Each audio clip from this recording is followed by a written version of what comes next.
जय हो सत्य सनातन कबीर वाणी में आप सभी का पुनः एक बार स्वागत है।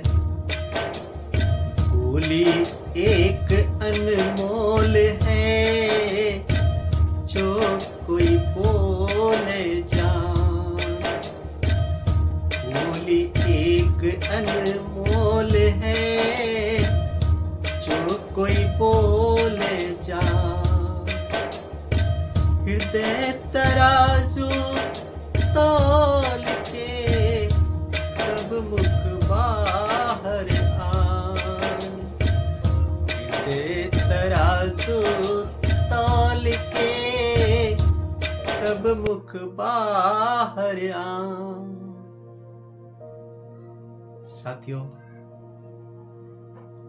कबीर साहब इस दोहे के माध्यम से जो हम सबको बताने का प्रयास कर रहे हैं, होशियार कर रहे हैं, जागरूक बनाने का प्रयास कर रहे हैं,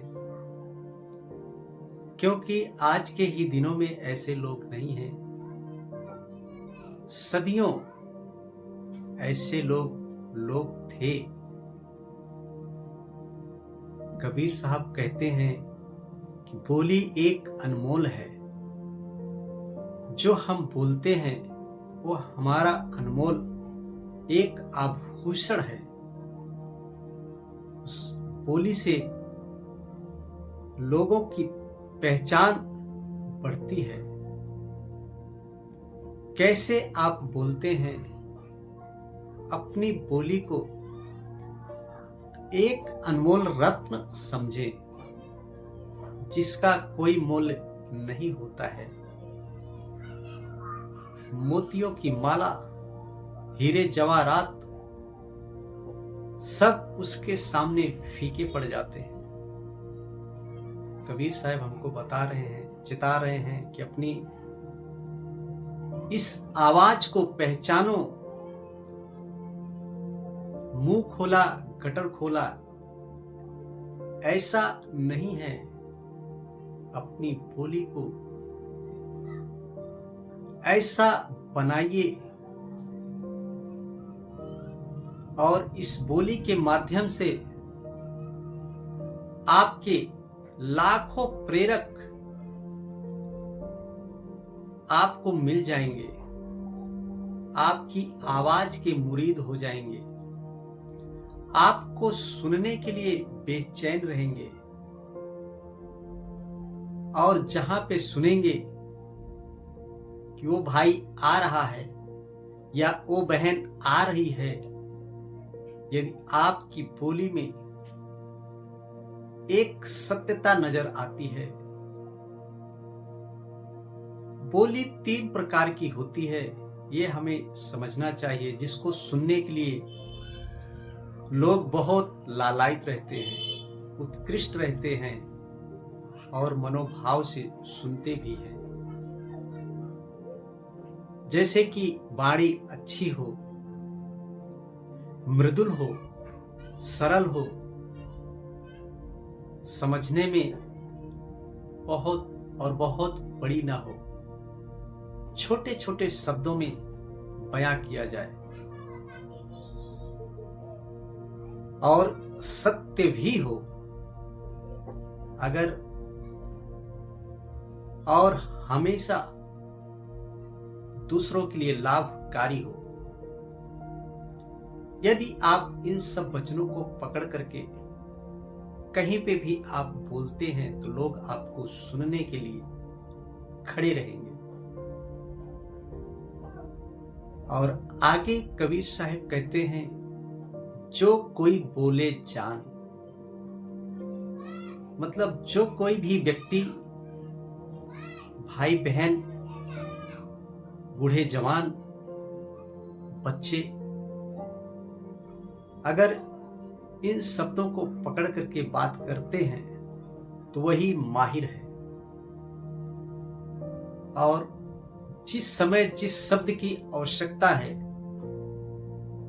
उस समय अगर वही बात की जाए तो बहुत ही अच्छा है। जो समझदार व्यक्ति होगा, बुद्धिमान होगा, ज्ञानी होगा, वो इन सब बातों का ध्यान रखेगा।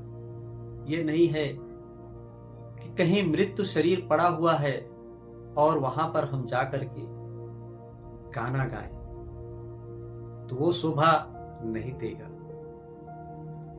या कहीं पर एकदम हर्षो उल्लास से मनाई जा रही हो, जैसे बच्चे का जन्म है, वहां पे जाकर के हम मृतक गीत गाएं तो वो शोभा नहीं देगा। जहां पे जैसा है समझ करके अपने ज्ञान के द्वारा, अपने विवेक से उसका उपयोग वही करें। और आगे कबीर साहब कहते हैं कि हृदय तराजू तौल कर मुख से बाहर आन। हमारे अंदर एक तालुका लगी हुई है जो तराजू की भांति तौलता है। आत्मा में हृदय की तराजू पर, उसकी कसौटी पर उसको कसें और समझें क्या उचित है यहां पर बात करना या नहीं है। अगर उचित है तो आप उस बात को वहीं कह दें और वहीं समाप्त हो जाएं, क्योंकि अपने सर पर बोझा लेकर के भी ना चलें। उचित है तो कह दो, अपने मुख से बाहर लेके आए, क्योंकि जो बोली, जो बात इस मुख से बाहर निकल जाती है वो अंदर नहीं आती है। जैसे बंदूक की गोली एक बार बंदूक से बाहर निकल गई तो फिर वो अंदर कभी नहीं आएगी। जिस लक्ष्य पे आपने भेदा है पूरा काम करेगी ही करेगी। ठीक इसी प्रकार हम सबका भी एक लक्ष्य होना चाहिए। अपने विवेक से अपने हृदय की तराजू पर, हृदय की कसौटी पर उसको कसे। ऐसा लगे कि नहीं, ये बोलना बहुत ही जरूरी है और सत्य है, तो अपनी जान की भी परवाह ना करें। सत्य को बोलने में कभी भी ना हिचकिचाएं। ये ना सोचें कि ये मेरा मित्र है, ये मेरा शत्रु है। मित्र के साथ भी वैसा ही व्यवहार करें जैसा व्यवहार आप शत्रु के साथ करते हैं। सत्यता के मामले में, सत्य के मामले में कभी भी पीछे ना हटे। जैसे कि युद्ध मैदान में हम शत्रु से लड़ाई करते समय हमारा एक ही लक्ष्य होता है कि शत्रु पर विजय प्राप्त करना। ठीक इसी प्रकार हमारा एक लक्ष्य होना चाहिए कि सत्य के मार्ग पर चलते हुए चाहे अपना मित्र ही क्यों ना हो, उसे हम जरूर बताएं। बस साथियों, आज के लिए इतना ही है। इसी वाणी के साथ दीजिए ब्रजेश गौतम को इजाजत। फिर मिलेंगे एक नए शब्द के साथ। यदि आप सबको कबीर वाणी में कुछ भी मिला है, कुछ समझ में आया है, तो आप कमेंट बॉक्स में लिख करके जरूर बताएं।